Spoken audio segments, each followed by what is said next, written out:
The following is brought to you by Total Seal Piston Rings, the leader in ring seal technology. TotalSeal.com.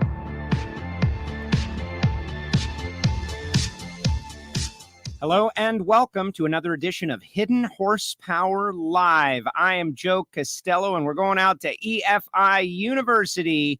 We got the guys. We got Ben Strader, Lake Speed. The Dyno room is warmed up, and I am super excited. Guys, I always get excited to see you. Don't get me wrong. But this time is a little better because you got a real active project going. The Engine Performance Expo build project is not just something we see on a screen. It is reality. How are you doing? Tell us all about it. Well, it's actually living, breathing piece. So it kind of came to life for the first time today. Yep. After much effort. So we really have to, before we even go any further, we need to really say thank you to Jimmy Barton, David Lewis, Don, Alan, everybody over at Robert Yates Racing Engines, because they went above and beyond the call of duty to get this thing together and get it to us. And it's for sure one of those projects that couldn't have happened, like literally would not have happened. So you were at SEMA and they were wrapping it up and putting it in the box to get it here. Right. And there was just boxes and boxes and boxes of other things showing up. And it was, so we've been thrashing for a couple of days. Oh, yeah. Mostly opening boxes and finding out where parts go, right? Yep. Exactly. And then, a little rub here and a little modification there, and everything takes a little bit longer than you think it's gonna. Yeah. But Hartford the other day, Joe, we were telling him about what was going on, and he's like, well, you know what the definition of a bolt-on part is, don't you? I said, no, what's that? He said, you bolt it onto the mill, put holes in things in it so it'll fit. Modify it so it'll fit, yeah. So, but this is a complete custom engine, and we are very thankful because so many people have contributed parts and pieces and ideas and things to this engine to make this go. Yeah. We couldn't have done it without them.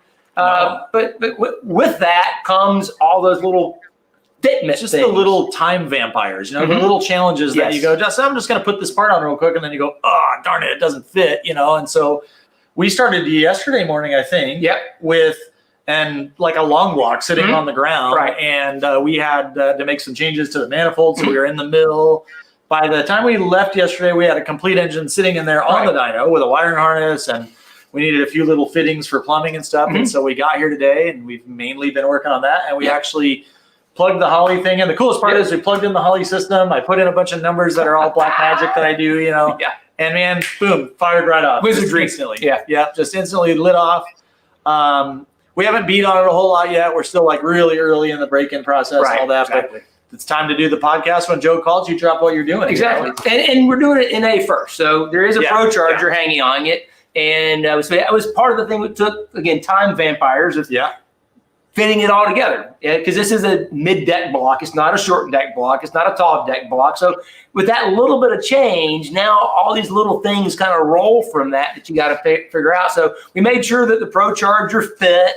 And we had all that done. And in fairness, the Pro Charger kit, it's not like those guys knew what kind of vehicle they were using. So they gave us just a universal kit. Yeah. And universal means, cut to fit and paint to match kind of thing. And more stuff than you need. So you start freaking out and you're like, wait, all that stuff on there. If I got this other bag of bolts, where did all these parts come from? They're not important. Let's take a second. Let's take a second, because to me, this is super exciting in that, you can talk about theory all you want, but now you guys are putting it into action. But I also know that there are a lot of people that are seeing this at some point, either live now with us or in the future. They found it on YouTube that are like, well, wait, what's this project? What are they doing? So, Lake, walk us back a little bit. We should probably tell you the background story. To the Engine Performance Expo. And that this is Engine Performance Expo, which again you're the host of, and Ben's been a guest on, and he's coming back in January for the next episode of it. So, like you mentioned, Joe, the first go around we did, which is back in January of this year, 2021. It was all virtual because everybody was different places, and we Skyped in, and so we were all talking about these different things. So we were talking about the theory, and one of the things we decided to do for the next expo was let's move just beyond theory and let's make some things reality. Let's actually build an engine. So that LS block behind us is a 393 cubic inch. We figured out today about 10-to-1 compression ratio. It's a stock stroke 4125 or 4155 bore. With the Holley, is that Terminator or what do they call that system? We have the Holley Dominator system, so top of the line. All right. EFI system on it. So the idea is that, let's build an engine and let's take all these things we've been talking about and put it into practice. Now, one thing about this engine is that we're not just going to go put it in a car or something, and it really is designed to come back apart so we can talk about, okay, hey, this is a parts engine. There's only one custom part in the whole engine, and that was because it's a mid-deck block to get the rod length right. Everything else is an off-the-shelf stuff part, you can buy. catalog items, right? So put together, we hope to make 1,000-something horsepower out of this deal, with the Pro Charger. The Pro Charger is bigger than my go-kart motors, by the way. And the thing's huge. So it makes some power with it, but then we already know, we were talking this morning, there's two things I already know there are limitations to this engine. Sure. One of them is the fact that it's a wet sump engine.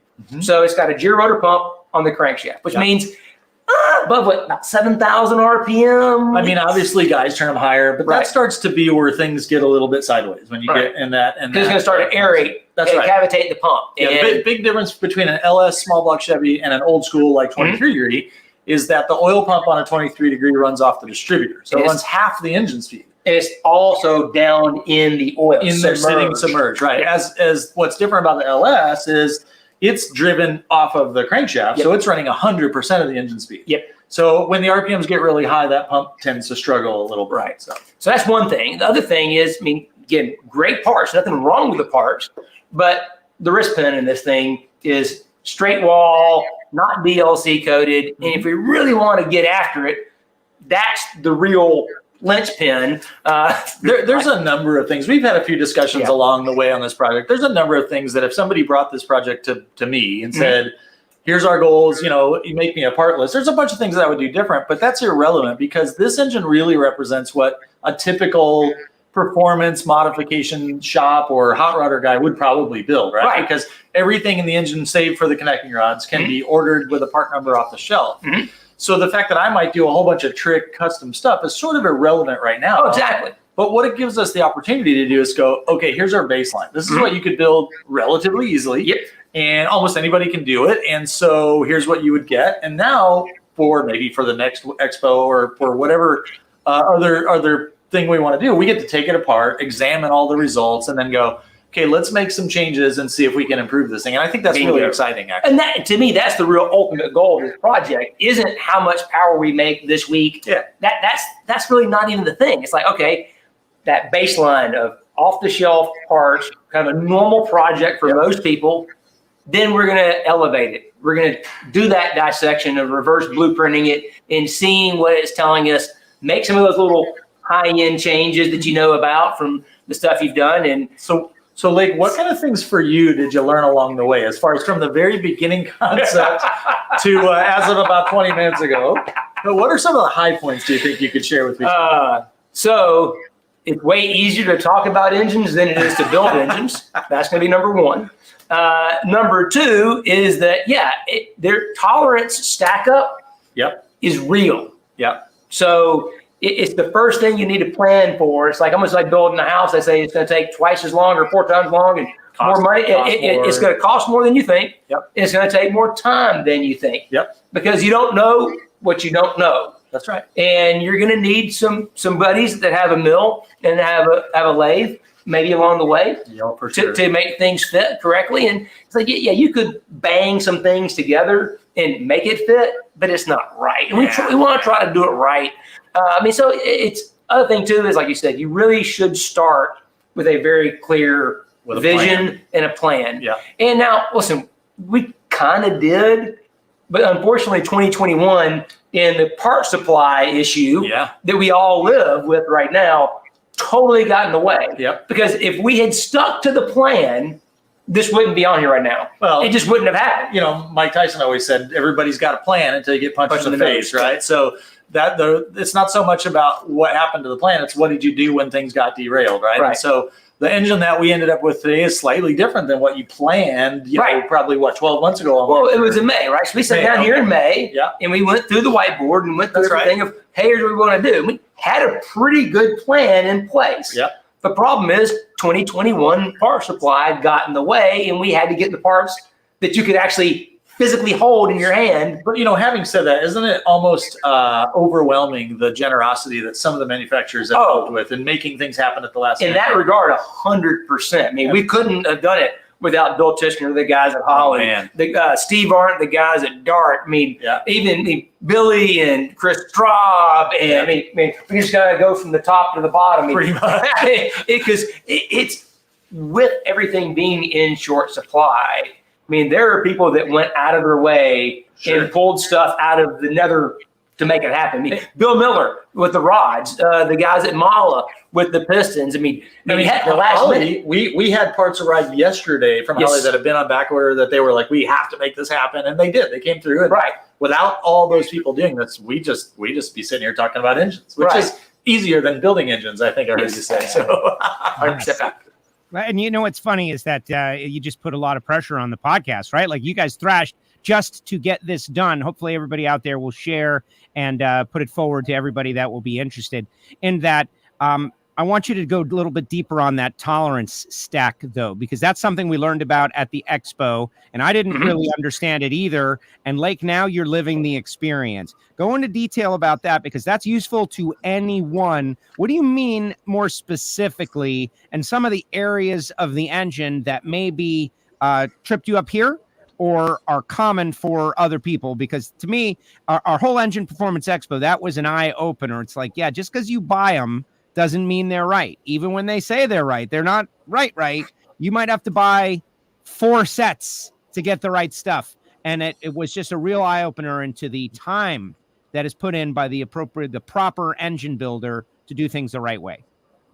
Well, I think probably the easiest way to explain what's going on with tolerance stack up is it doesn't mean that any single one manufacturer made something that was incorrect. Right. Yeah, nothing's wrong. I mean, we didn't get a single wrong produced we didn't get any bad parts. No bad parts. What happens, though, is that every manufacturer has a tolerance. It can be, here's the number we want it to be. The number needs to be 3, and it can be +1 or -1, right?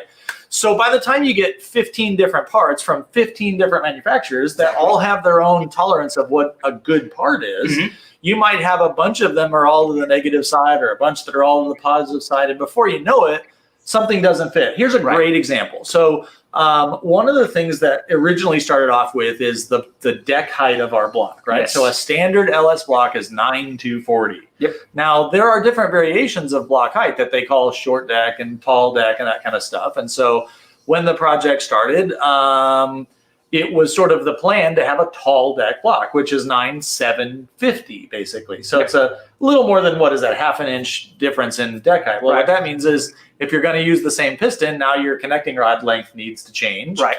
And so on and so forth. But one thing a lot of people don't think about is because the block is a V, as the deck height gets taller and taller, the distance across the V where your intake manifold is further apart. It's farther and farther apart, right? So, it comes down to like market demand. A company, for example, like Holley, who provided the high ram intake, which is a killer piece. Oh, yeah. I've used them a ton. They make great power. They're super nice pieces. But when you get it out of the box, you go to set it on, it goes bonk, and it doesn't fit the engine. Well, that's because there's no such thing as a tall deck manifold that would have to be, longer or shorter, depending on which combination you have. Right. No problem. We knew this going in. So Holley gave us the correct manifold. We ordered from CDM Motorsports. They make a little spacer adapter that goes bolts to the cylinder head. Bolts to the cylinder head. And what that does is it raises the face of that cylinder head up to close that distance up. And now your manifold fits. So that's all great. So we get here one day. Part right here. That's a nice piece, by the way. It's super nice. I mean, it's got all the receiver grooves in the back of it for the gasket. Yeah, so I mean, it's perfect. Just like it raises it up, just that exact You bolt amount. that on the head, then you bolt your manifold to that. So we bolt that on the head, and we set the manifold on. Didn't fit. Well, that's because we don't have a tall deck block, and we don't really have a standard deck block. What we have is a mid deck block. So it's 9.450, and then of course it was machined over at Yates. I think, Make sure everything was nice and true and flat, so it's done right. Yep. So that was actually 9.430. 9.430. Yeah. So now the manifold doesn't fit the heads without an adapter, but if you put the adapter on, it's too big. So then, so bottom line is we find ourselves taking the manifold and flipping it over and putting it in the mill, and we're cutting and moving and changing stuff. And that's okay. That's part of the deal. That's engine building. Custom engine building. Yes, that's it. That is custom engine building. It's usually not part of the deal if you're hoping to just buy a bunch of parts off the shelf. But I think the lesson is that even when you buy parts off the shelf, because of the variations in tolerances, it's still maybe something that you need to rub on a little bit. I like to say rub on. I don't like to say machine on it. Just a little tweak here or there. Massage, But what really happens is I call those things time vampires, because you think, I'm going to come here, I'll be in at 7:30 this morning. By 10 a.m., we ought to have the engine running, and by noon, you're still cutting on a piece that doesn't fit yet. And we both had this experience. Sure. So when we planned this whole trip this week, it was I flew in on Sunday night. I'm not flying back until Saturday morning. Sure. Just taking an engine out of the box, putting an EFI system on it, throwing the dyno, making some bits. That's not a week-long project. That's a half-day job. Right. We've done this enough times before we know. Here we are on Wednesday, though, right? Right. But we kind of knew what we were in for. Yeah. It's like there's a lot of things we don't know that we don't know. Yeah. So we've got to keep opening up boxes and putting parts and pieces on to find out what we don't know yet. We started the week with that mentality, though, right? Like, exactly. That's why you booked the whole week instead of a one-day, hey, I'll fly to town, we'll dyno this engine. Nah, it never works out that way. Nope. So, and we want to do it right. The whole point is for the expo, and this is what we're doing this for, right? This is all about the Engine Performance Expo, being able to give back to the industry, to let people see what it really is. I mean, not to knock on in the TV shows or the Hollywood deal, but they don't really show you when things go wrong. Everything always goes nice. It's all scripted out and all that, and there's great learning from those things. We enjoy them, right? We're all, if you're engine guys, you'll watch that stuff, versus, Pretty in Pink or something like that, I guess. But the reality is there's challenges. There's work that's got to be done. Right. And so we want to show that, and we want to show people what's possible. And if we don't begin at the beginning, you can never get to the end. Yeah. Very interesting. No, very interesting. I love Lake giving a shout out to the late great John Hughes films, but I do prefer the car stuff, certainly. But that's our era. That is our era. And so I want to make sure everybody out there who's watching at this point in the show knows and understands. And you guys tell me if I'm right or I'm wrong about this, that they're going to get to hear this thing run here today, right? Before we wrap up. Yeah, that's the plan. So you got it to the point where this bad boy runs. Lake sent me a little video, but Lake, I don't know if you're going to fire the thing up. Like, do I need to play this video, or we want to save it? I don't play the video because it'd be a lot better sounding here. They can leave the door open. At least. So did you shoot a video earlier when I was around there? Yeah, when we first fired it up, right? Just make sure, just in case. I was busy looking at stuff. I didn't even know you were shooting videos. Yeah. Well, after the second time we fired it up, I was like, okay. After the first time, I was way too busy watching things too. Like, wait, we got oil pressure. Okay, we're okay. Yeah. But I'm used to, like, you start an engine on the dyno and the guy who owns the engine's pacing like an expecting father back and forth, so smoking cigarettes, and usually I don't know that. It's just, it's another engine. It'll be fine. Well, Ben, that's what I was going with, is that I also, we've got a lot of engine professionals, and this is old hat to them, right? No big deal, the dyno room. But for someone that's not living the experience on a regular basis, it can be extremely stressful. Right? Like, well, let's be honest, right? To get a little more detail here, this is a unique combination. It is a wet sump engine, but it's a Dart LS Next block with bushed lifters, and it's got Malo 112 pistons. So we got 1 millimeter, 1 millimeter, 2 millimeter rings in it from Total Seal. It's also external oil feed only, right? Yes, exactly. So it can't have it just completely contained because it's got aluminum rods in it to make that one custom part to accommodate the deck height. And again, being 2021 with time available, that was the shortest lead time, right? Yeah. So now, because of the clearances and all this, you've got some things that I wouldn't call them mismatched, but they're a unique combination. Yeah. Aluminum rod, wet sump, gyrotor. So again, the Yates guys happen to have an 11-quart road race oil pan. So, all right. So it's all these little things all come together. So for sure. We had hair this morning. And I didn't have gray hair. Are you guys nervous? Like Lake, you seem, you're the expectant. Who is the expectant father out of this pair? Ben, you seem like, right, exactly. Yeah. I mean, obviously, David and Ed and Randy and Chris and all the guys who are part of the Engine Performance Expo. So this whole idea of let's actually build an engine came out of all the people that helped make the expo happen. Yeah. Somewhere along the line, someone's got to grab hold of the wheel and drive this thing. Sure. I'm definitely not, the right person for that job, but I did grab the wheel. And then I called Jimmy and I called Ben, and I'm like, okay. I think for me, part of the reason it was less anxiety was that not only did I not build the engine, but guys that I know and trust to do an amazing job. Like what value could I add if Jimmy's over there, he's assembling an engine? I'm like, I know I don't have to worry about this because I'm just going to put it on and, if it starts, then I did my job and I'm good. Well, and I'm not worried with any job that Jimmy did. Of course, I did foul fit the ring, so if it blows up, it's my fault. And I'm not worried about anything you're going to do to it. And we know the dyno is good here.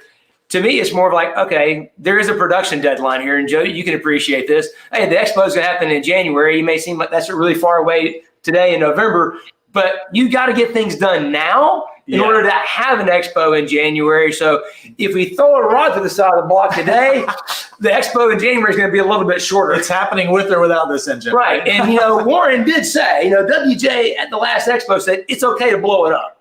Pretty so much. he said it's okay if you blow it up. I still don't want to blow it up. It just makes more work, honestly. Oh, God, yeah. Then you got to clean it up and it's a mess, and I don't want to do that.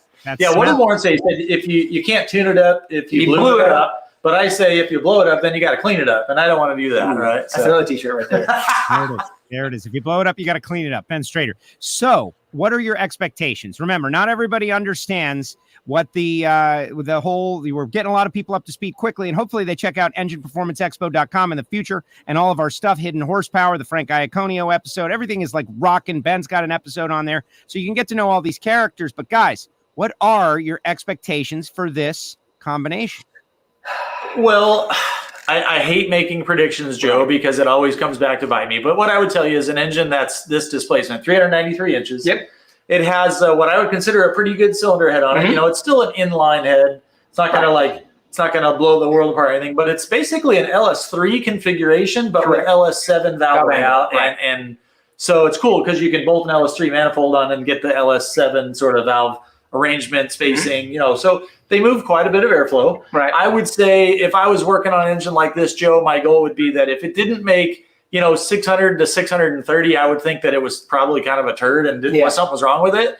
And if it made more than 700, I would probably be really impressed. So somewhere between, let's say, that 650 range and maybe slightly more, or hopefully not less. That would be my prediction for pre-Pro Charger. Right. And the Pro Charger changes the whole game.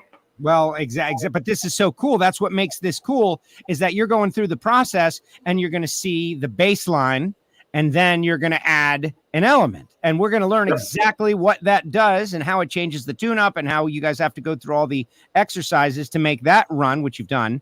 But that's what makes this fun is that we're going to have our own newborn baby here. The analogy is back to the expo. That's the whole goal of this. So less just talking theory.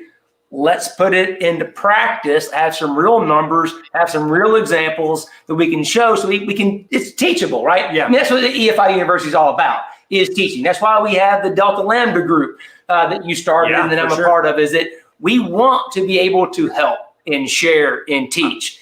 I like to say here that we teach the things that we most want to learn about. Right. So we have to be here doing this kind of stuff, Joe, and doing combinations that are unique and haven't been done before and learning so that we can be sharing and teaching other people. Right. I mean, it'd be one thing if I was just still teaching the same old junk that I was teaching 19 years ago when I started EFI University, but first of all, I would be bored. And most people would have already, moved on from that. So when we're not teaching actual classes here at the school, 90% of the time is on the dyno or back in the shop, actually testing and learning and doing R&D so that we have something of value to add to the community. Exactly. And that's what we want to do. That's the whole goal of this, is to create teachable opportunities so we can help people see the value of these different parts, think differently about their engine projects, so that ultimately they get a better result. I mean, that's the whole point of what you're doing with the Engine Performance Expo. Here's an opportunity that comes around once a year that you get to open the window and peek through and see what somebody else is doing that they're doing and sharing with you. Right.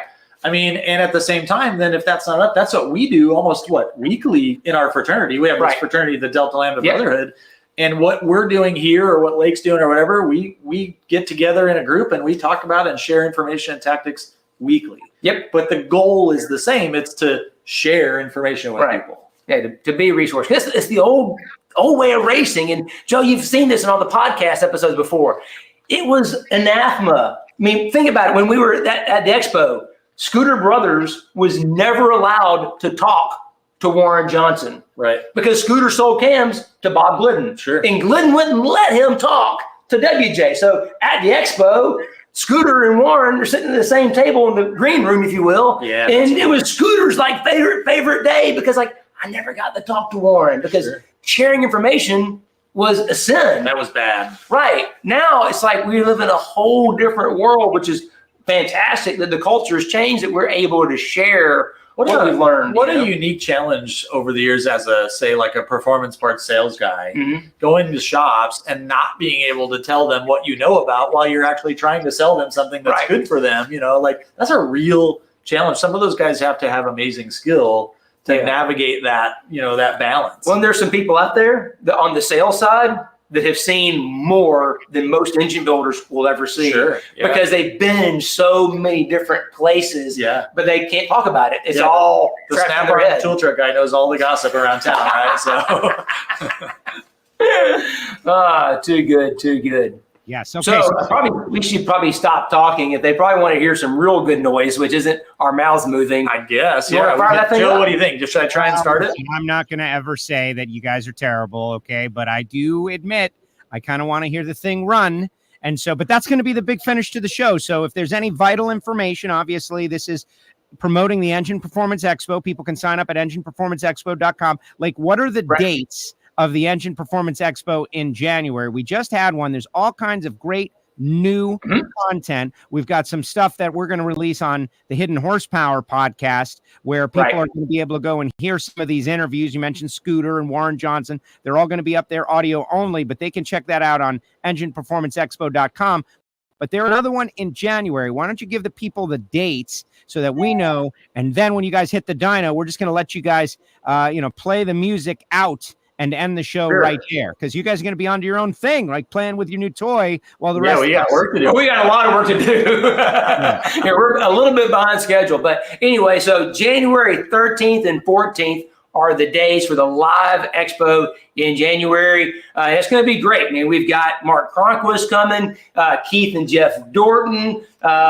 We are trying. We got a soft commitment out of Jason Line. So Jason needs to just go ahead and get fully penciled in, right? Just put in ink, not in pencil, right? And then we've got Billy Godbold's coming. You're coming. Yeah. I might have to give my seat up if Jason comes, though. You might need to. No, we're fine. We'll be good. And then, we had John the first time. Yeah. Of course, the King's father. Right, of the big Engine Masters guy. Got Tony Bischoff coming this time. So, I mean, we've got it as like the double header, right? So we got Bischoff coming, you got Ben and Billy, Mark and all those guys. Hopefully Jason shows up as well. It's not that far, Jason. It's not a far drive from where you live. You can do it, man.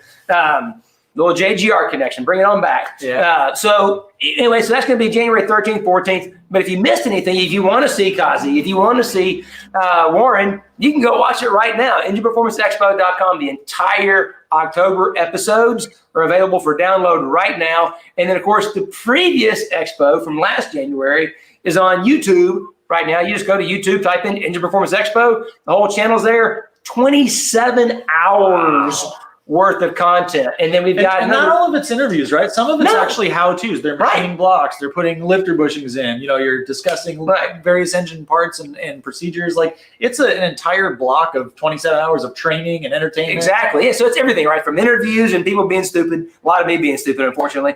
That's all I can do, though. Then you got Kazi with like this tool demonstration, which is unreal. It's like, if you've not watched it, go there now, watch Kazi give the master class on tools I mean, it's insane. Yeah. So if you want to feel like you have to turn in your man card, just watch a Kazi video and you'll feel like you don't belong working on engines, man. I tell you. Oh yeah. Well, hey Joe, I don't know how much more you got for me, but I'm gonna go turn on the switches, and while you guys close out, and hopefully it'll start, right?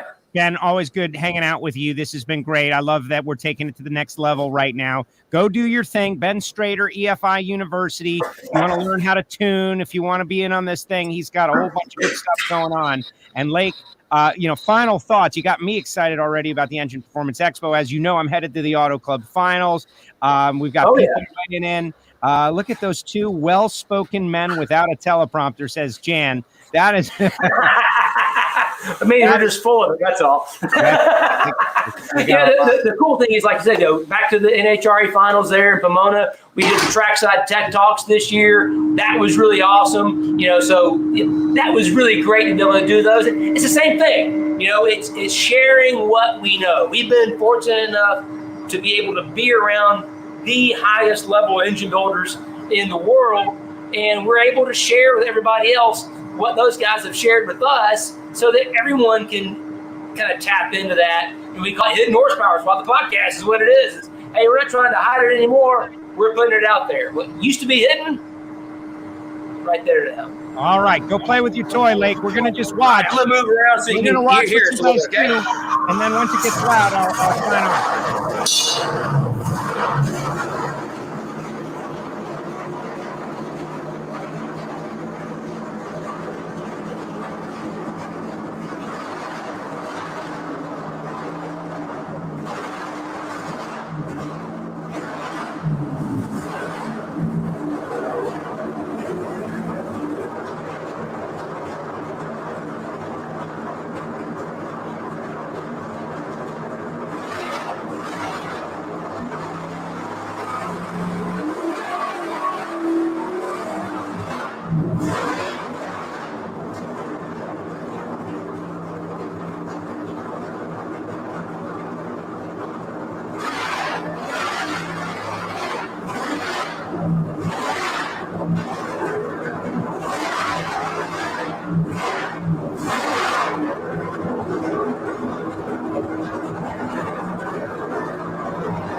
All right, everybody. We're going to let these guys go. We're going to let them take care of business. It's the toughest thing I have had to do ever, but they said they're not going to do any pulls on the engine because it's not ready to do a full pull, and they're just kind of warming it up. And so to people who have asked questions like, where is this Engine Performance Expo going to happen? It happens online. It takes place in Tennessee, but it happens online. You can go to engineperformanceexpo.com. You can sign up. You have access. It's free to all of the countless hours of information and videos, etc., that have already been created, and more coming January 13th and 14th. that'll be live. And people do watch live from the shops, from wherever they are, but they also go back and watch after the fact, as many of you are going to do right now. We ask you to subscribe to Hidden Horsepower on Apple Podcasts, Spotify, SoundCloud, wherever you get your podcast. The audio-only version, the best of the best engine builders, all talking about their trade and how they got their advice to the next generation of folks. Lake loves doing these live shows, and Ben was great, obviously, just to kind of tease everybody, and that's what this was, a big tease. But in the future, we're going to have them do a full dyno pull. What do you say? What do you say? They're just not ready just yet. My name is Joe Costello. You can follow me at WFO Joe. I work for the National Hot Rod Association, but I also do a podcast called WFO Radio. And we interview drivers like Matt Hartford and all the folks that are involved in the NHRA. When they win races, they come on. And so I just want to say thank you very much to the guys. Appreciate all you folks out there. If you're watching on YouTube, share the show, right? Subscribe, click the bell, share the show. More to come as we continue to build this engine. The folks at EnginePerformanceExpo.com, Total Seal, and all the partners who have been so helpful. I see a comment up there. I just want to make sure, like, what? Where can you find what went into the build parts-wise? And that is all at EnginePerformanceExpo.com. They have listed the people who have supported the project, who's doing the machine work, where it's being done, all the parts, all the pieces, etc. And you can follow through the entire project. It has been so great. Listen, I can tell you, okay, these guys are off the air. I'm going to tell you the truth. As a bracket racer and fan of drag racing who appreciates and enjoys and loves what they do, but lacks like the hands-on experience, to see them go through this project and process and learn, just being able to be like a fly in the shop watching, it's been amazing. For you guys out there who are actual hands-on builders, to see these guys do what they do, it is amazing stuff. There's more to come, certainly. You can definitely follow along. Seal Total on Twitter and all the social media. There are plenty. We appreciate that. And there will be more to come. Thank you so much. Thanks to Lake. Thanks to Ben. Engine Performance Expo, Total Seal, Hidden Horsepower. And that's that. My name's Joe Costello. We'll see you next time on Hidden Horsepower Live.